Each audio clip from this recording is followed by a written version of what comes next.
And we actually saw that sort of reflected in the Dollar General and Dollar Tree numbers as well. Dollar General, for example, saw a 5.5% drop in home product sales, a nearly 28% drop actually in apparel sales. So maybe people are not buying basics from the likes of Dollar General and Dollar Tree, basic apparel that is, but consumable sales up by 9.1%. And you can see those numbers also beat estimates.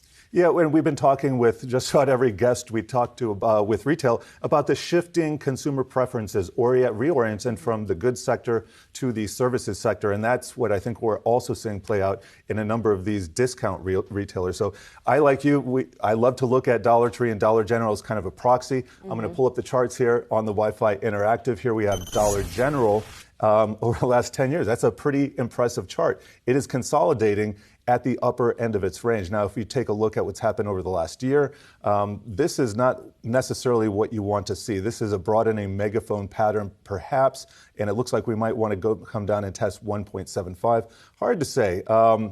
Overall, this has been a high beta stock, but it's very much levered to inflation, and it is a dollar store. Now, right. they not everything is a dollar. I think Dollar Tree, they abandoned their peg a couple of years ago. I'd call it a peg.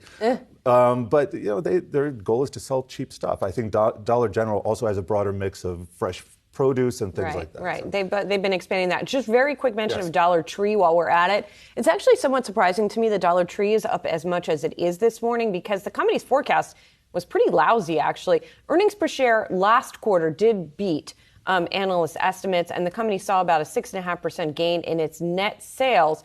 If you look at the forecast, though, for the second quarter, it's looking for earnings per share of at most $1.55. Analysts have been looking for $1.73, and sales kind of at the midpoint of what analysts have been looking for. So go figure with that one. Go figure.